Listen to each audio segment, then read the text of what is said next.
Hello and welcome to The Current. I'm your host, Bryce Gorman. Today we are joined by the head coaches of the UNCW swim and dive team. Both the men's and women's teams were conference champions this past spring, and the program is growing in exciting ways. Today we will be getting to know the faces behind the program and what is coming for this team. Without further ado, let's pass things off to Tatum Church, who is in the studio with our guests. Thanks, Bryce. I'm here in the studio with our guests. Thank you for being here. Would y'all introduce yourselves real quick? Yeah. So my name is Gavrilo. I go by Gav for short. I'm the diving coach here at UNCW. And I'm Bobby Guntoro, and I am the head coach for swimming and diving program here at UNC Wilmington. So glad y'all are here. I have a couple questions for you, just to learn more about y'all and more about the program. So first I want to ask both of you, how has the season been going for swimming and diving? You want to go first? You go ahead. You go ahead. So this is actually my first season with UNCW, and I've only been here for 2 months, but we had an amazing start to the season going up against South Carolina, and I personally think that the momentum's been getting more and more as we are going through the season. So I'm hoping that keeps going and, we have a wonderful season. Yeah, I think, I think my role is a little bit different than Gav. I always say that, I focus on managing 70 plus people, right? The coaching staff, the swimmers and the divers and all that. Just kind of piggyback on what Gavrilo said. I think the momentum is really good, but the more important part is I feel really good where we are as a program. It's a long season. We got 20 weeks until our really big championships, right? So 1 week at a time, but overall our newcomers acclimating really, really well, and our upperclassmen is really understanding the new challenges and the new strength and weakness. So, and our coaching staff is pretty brand new in a way.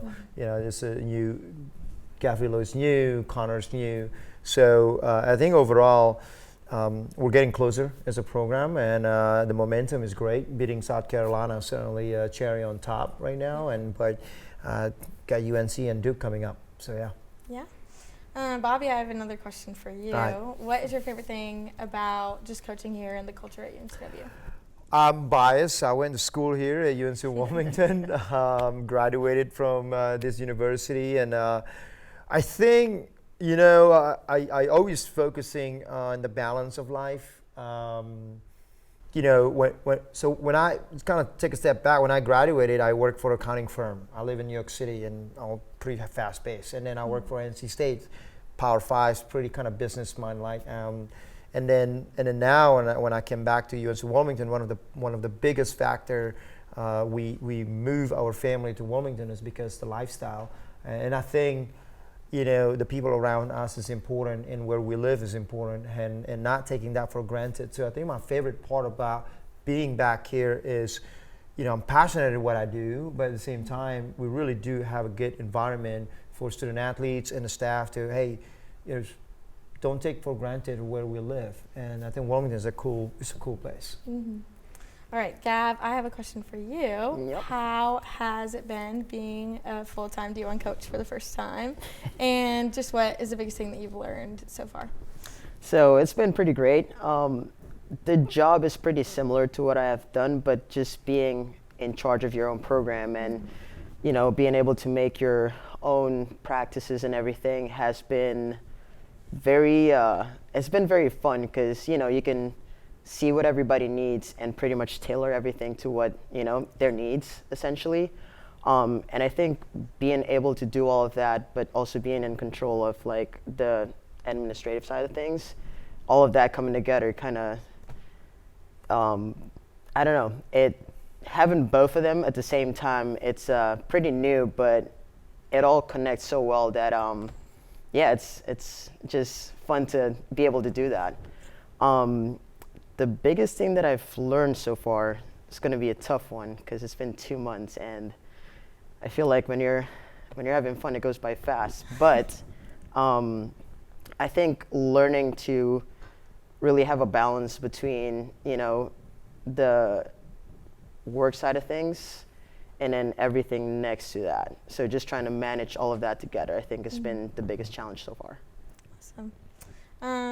What are each of y'all's kind of, I guess, short and long-term goals for this program?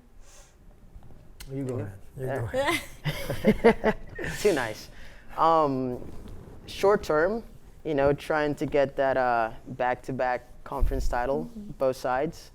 Long term would be to produce more NCAA qualifiers.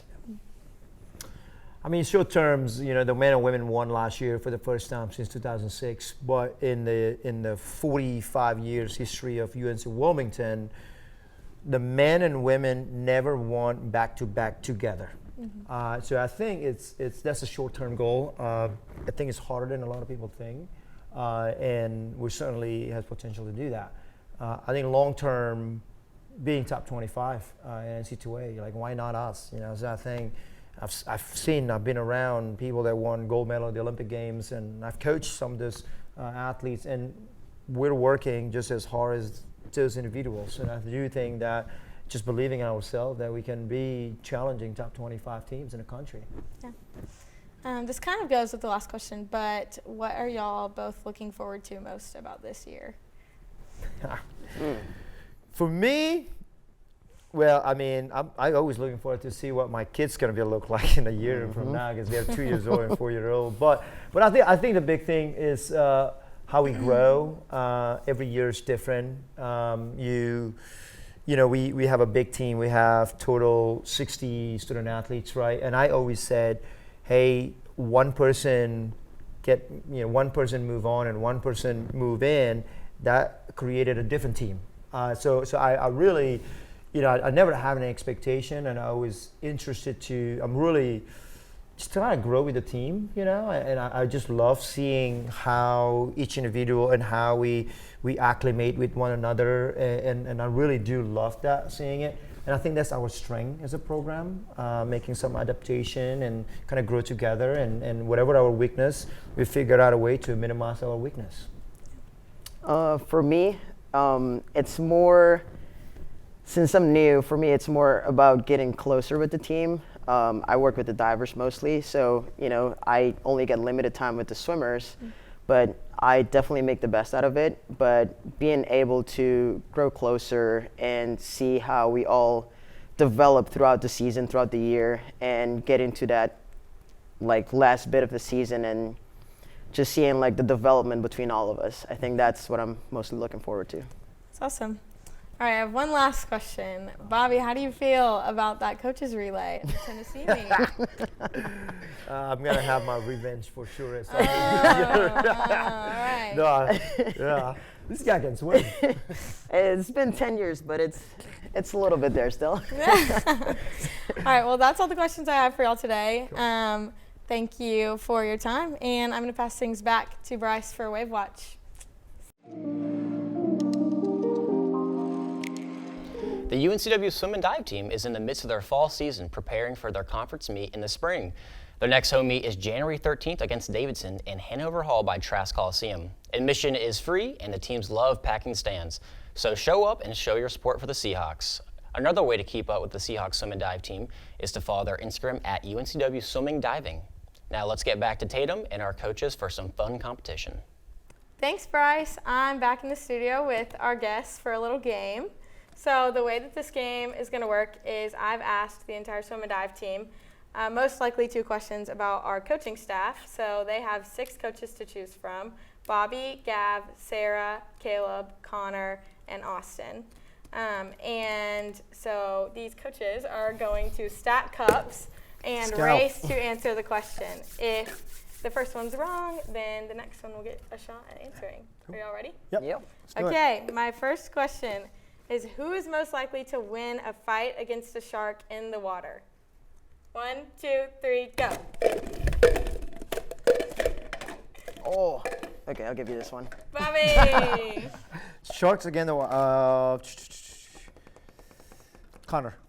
That is incorrect. Gav. Austin. That is also incorrect. Is it Gav? Is it Caleb? It's Gav. What? He's the worst swimmer. That's what I was thinking. All right, my next question. Gav, you received 15 votes for that answer. 15, all right. All right, my next question.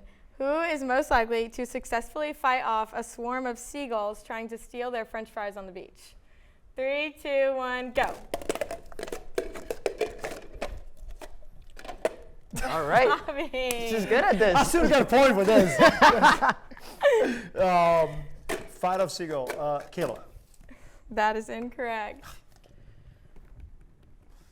Sarah. That is correct. Yes. Sarah received 11 votes for this question. Yeah. There you go. I 11 out compensated of with the answers. 26. Okay. 26 people voted. All right, my next question. If you had to compete in a karaoke competition for $1 million, who are you picking as your partner? 3, 2, 1, go. Gab got that one. All right, Gab, who do you think they picked? Who I would pick for my partner? Who do you think the team picked as their partner? Oh, probably Bobby. That is incorrect. Wow. Bobby, who do you think they picked? Probably Sarah. They picked Caleb Caleb. with 9 votes. He was my second choice. Gab, you were second with 8 votes, so it was really close on that one. Oh, Yeah, I wouldn't choose me. Gab, Bobby, you did get 1 vote on that one. Yeah, I wouldn't choose me.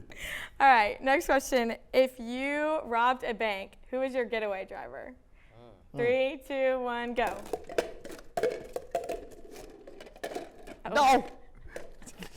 You did the same thing.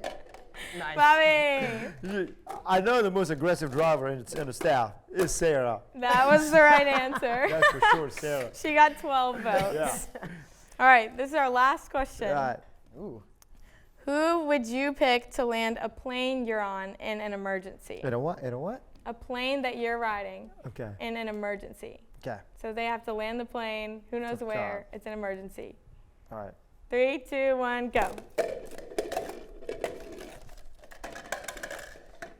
Nice. There you go. It's not on my side today. Oh, I mean, I don't know. Like, it's just, I'm more focusing on this game rather than answering the questions. Do you want me to repeat the question? No, yeah, I know the question. Probably, I mean, Sarah is the person with all the plans. I'll go Sarah. That's incorrect. Connor? That's right. Yes. Yes. So Connor, this was actually the most significant win. Connor had 16 votes on this question. Uh-huh. So Nice. everyone's really confident in Connor's skills. But Connor. Yeah. that is all we have from our game today. And I'm going to pass things back to Bryce to end this episode. That wraps up today's episode of The Current. Thanks again to our guests Bobby and Gav for joining us in the studio today. We are excited to see the team's success this season. Once again, I'm your host, Bryce Gorman. Thank you for tuning in to episode 3 of season 7 of The Current. We'll see you next time.